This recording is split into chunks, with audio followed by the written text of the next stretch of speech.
सुप्रभात। मैं डॉक्टर विभूति भूषण, प्राचीन भारतीय इतिहास विभाग एसएनएस आरकेएस कॉलेज सहरसा आपका स्वागत करता है। मैं आज आप लोगों को गुप्त साम्राज्य के पतन के बारे में कुछ जानकारी दूंगा। उसके पतन के क्या कारण थे,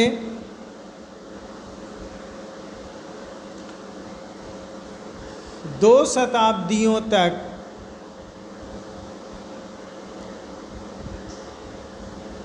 अपने उत्थान के चरम पर रहते हुए गुप्त साम्राज्य का पतन अति शीघ्र होना एक चर्चा का विषय है।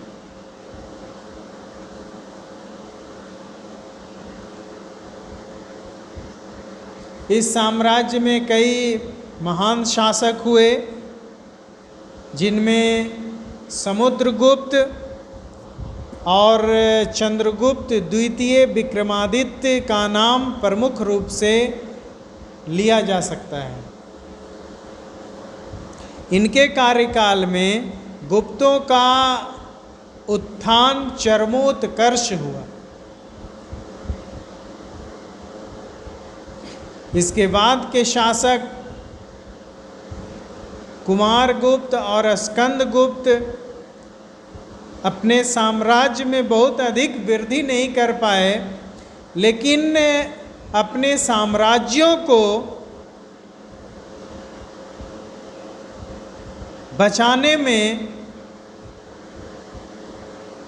पूरी तरह सफल रहा।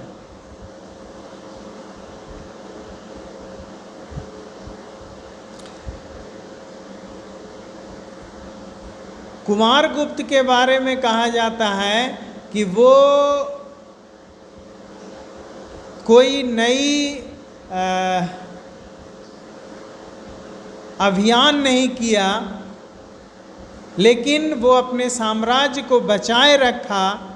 उसके बाद के शासक स्कंदगुप्त जो हुए, वो अपने शासन काल में दो महत्वपूर्ण युद्ध किया, जिसमें पुष्यमित्र जातियों के साथ एक प्रारंभिक युद्ध था।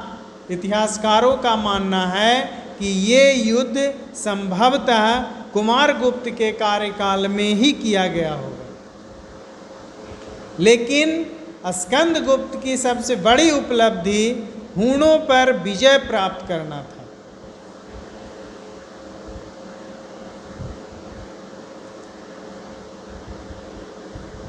स्कंदगुप्त के बाद कोई ऐसा शासक नहीं हुआ जो गुप्त साम्राज्य को एक सूत्र में बांधकर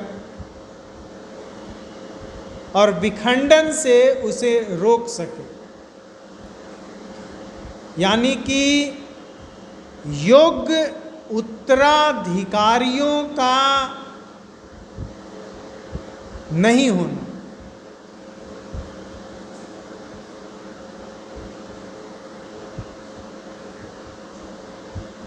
गुप्त साम्राज्य में स्कंदगुप्त के बाद कई ऐसे शासक हुए, जैसे स्कंदगुप्त 667 ईस्वी के आसपास इसका शासन समाप्त हुआ, लेकिन गुप्त साम्राज्य किसी न किसी रूप में 550 ईस्वी के लगभग तक शासन करता रहा। भले ही वो एक छोटे से क्षेत्र में ही सही, लेकिन अपना शासन जारी रखा। परंतु उसके उत्तराधिकारी ऐसे नहीं हुए, योग्य और सबल नहीं हुए कि वो अपने साम्राज्य को अक्षुण्ण रखे और साम्राज्य की जो कीर्ति है उसे बनाए रखे।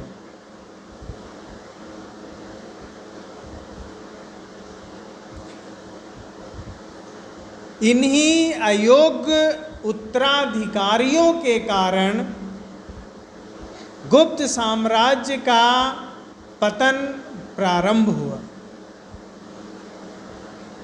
गुप्त साम्राज्य के पतन के कोई एक महत्वपूर्ण कारण नहीं थे, बल्कि कई कारणों को मिलाकर और इस साम्राज्य का पतन हुआ, ऐसा माना जाता है। जिसमें से अयोग्य उत्तराधिकारियों का होना भी एक कारण है। दूसरा कारण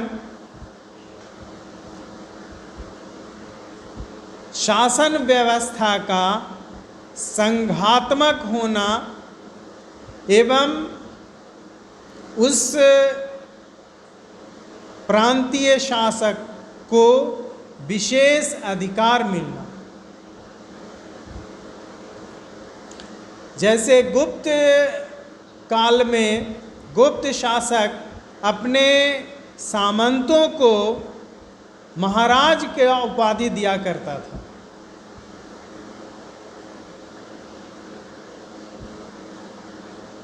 ये आपको बता दें कि प्रारंभिक गुप्त शासक जो गुप्त साम्राज्य का स्थापना किया था, उसका नाम श्रीगुप्त था। माना जाता है कि वो भी एक सामंत ही थे, जिनकी उपाधि महाराज का था। और इसके तृतीय शासक श्रीगुप्त, फिर घटोत्कच और उसके बाद चंद्रगुप्त प्रथम हुआ, जिसने गुप्त साम्राज्य को सामंती व्यवस्था से ऊपर उठाकर और एक साम्राज्य के रूप में गुप्तों को स्थापित किया।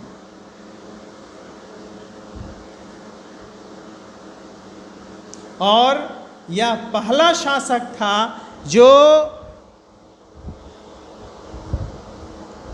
महाराज से महाराजाधिराज का उपाधि धारण किया था, यानी कि एक सामंत के रूप से ऊपर उठकर और एक साम्राज्य शासक के रूप में अपने आप को स्थापित किया था।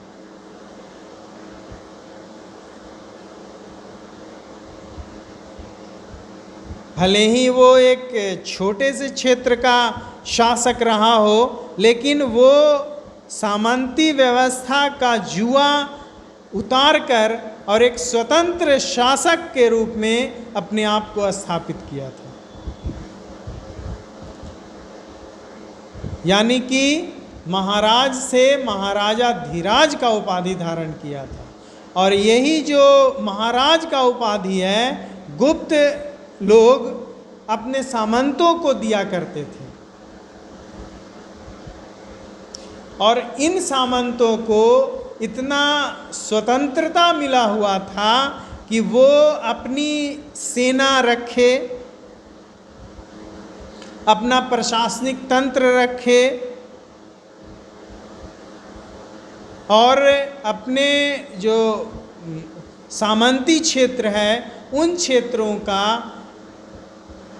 शासन पूरी तरह उसके हाथ में था, यानी कि सामंतों के द्वारा संचालित होता था। और ये सामंत राज्य को, यानी कि साम्राज्य के शासक को कुछ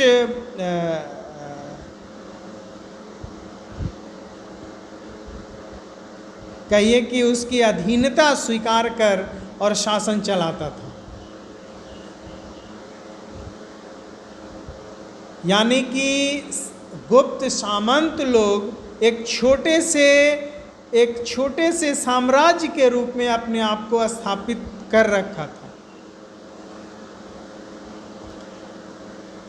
उसके पास अपनी सेना थी, अपना प्रशासन था, अपना प्रशासन तंत्र का जो नियुक्ति करने का जो व्यवस्था था वो उसी के हाथ में था। अब वहाँ का जो प्रशासन तंत्र, सेना, फिर जनता राजा का कहाँ तक समर्थन करेगा? वह सामंतों का ही प्रतिनिधित्व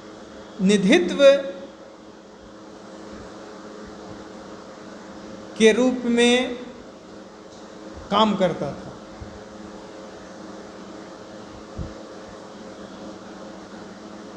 सामंतों का ही प्रतिनिधित्व स्वीकार करता था। कालांतर में जब गुप्त साम्राज्य कमज़ोर पड़ गया तो उसके शासक जो है अपनी केंद्रीय सेना को घटाकर और वो सामंतों से सहायता मांगा करता था।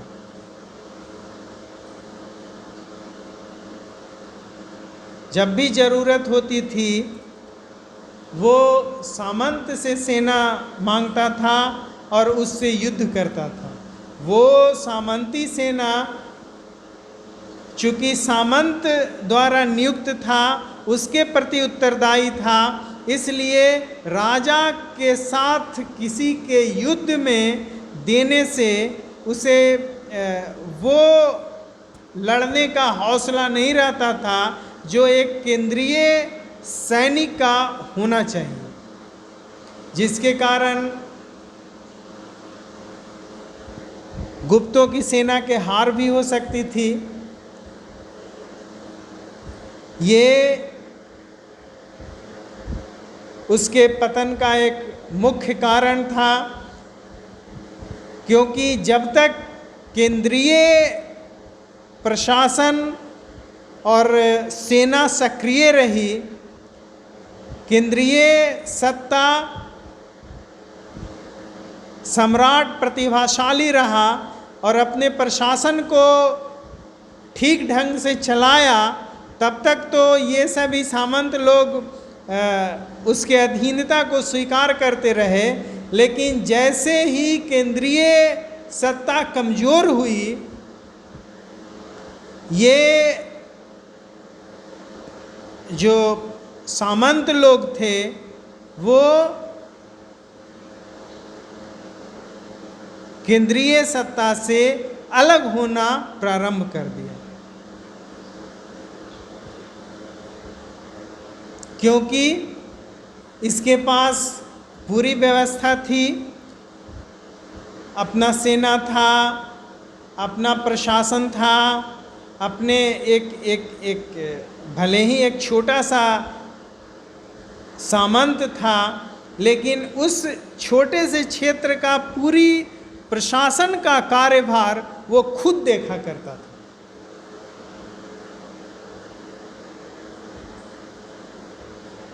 और जब वो स्वतंत्र हुआ या होने का प्रयास किया तो उसे किसी प्रकार का दिक्कत का सामना नहीं करना पड़ा,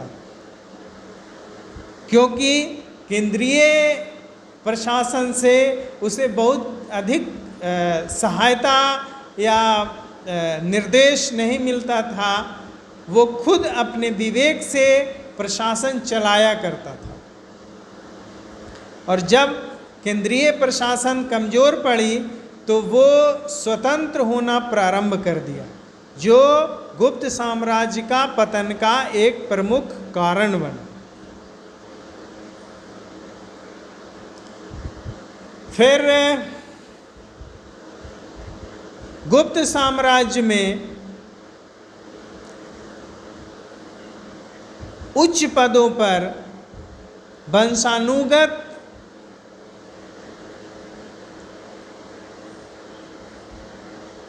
व्यवस्था लागू थी। जैसे एक समुद्रगुप्त का अभिलेख है,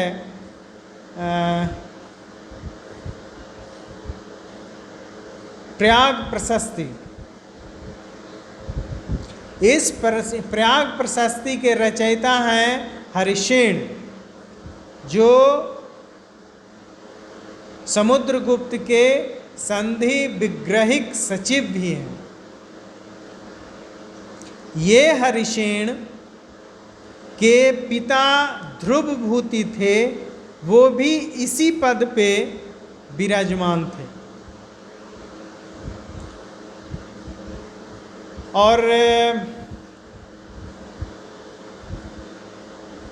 चंद्रगुप्त द्वितीय के कार्यकाल में वीरसेन इसका सचिव हुआ करता था, जो हरिसेन का पुत्र था। ये गुप्त साम्राज्य के महत्वपूर्णतम काल चंद्रगुप्त द्वितीय विक्रमादित्य के शासनकाल में कार्य किया। जब तक इससे ये पता चलता है कि उच्च पदों पर आसीन व्यक्ति वंशानुगत रूप में, पहले पिता था, फिर पुत्र हुआ, फिर उसके पुत्र हुआ, फिर उसके पुत्र, इसी तरह बढ़ते गया, उस पद पर आसीन होता गया। जब तक प्रतिभाशाली व्यक्ति उस पद पर रहे तब तक तो ठीक है, लेकिन जब प्रतिभाशाली व्यक्ति नहीं है, उसका पुत्र, और चूंकि उसके बाद उसका पुत्र ही उस पद पर आसीन होगा और उसमें प्रतिभा की कमी नहीं है, तो साम्राज्य का संचालन करने में दिक्कत आएगी। वैसी परिस्थिति में जब केंद्रीय सत्ता कमजोर पड़ी, तो ये जो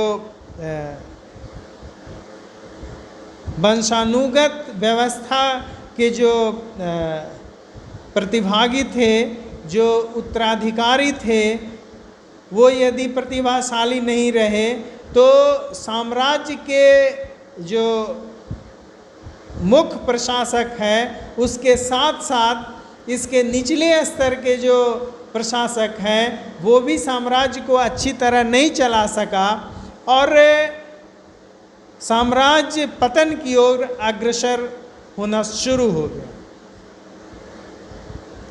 एक और जूनागढ़ अभिलेख से भी ऐसी जानकारी मिलती है कि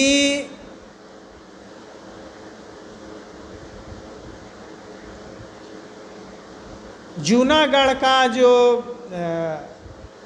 राज्यपाल था,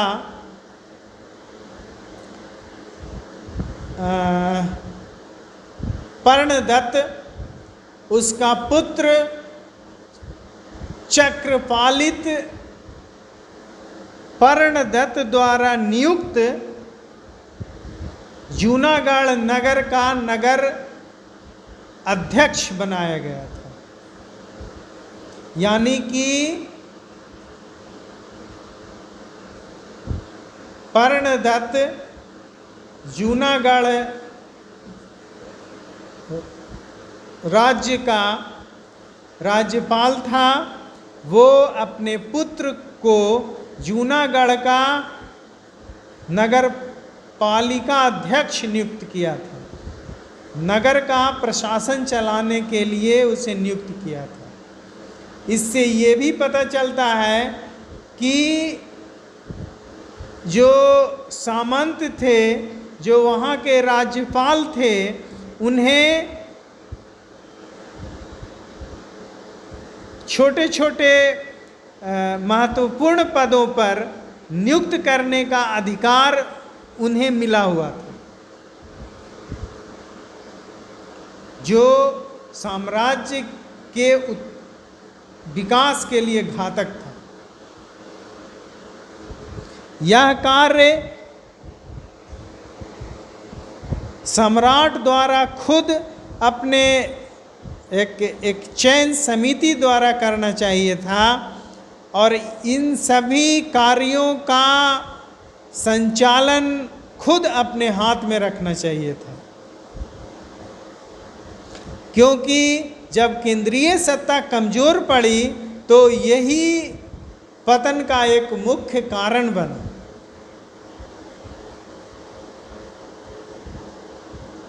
इसकी आगे का चर्चा मैं अगले व्याख्यान में करूँगा। तब तक के लिए धन्यवाद। जय हिंद, जय भारत।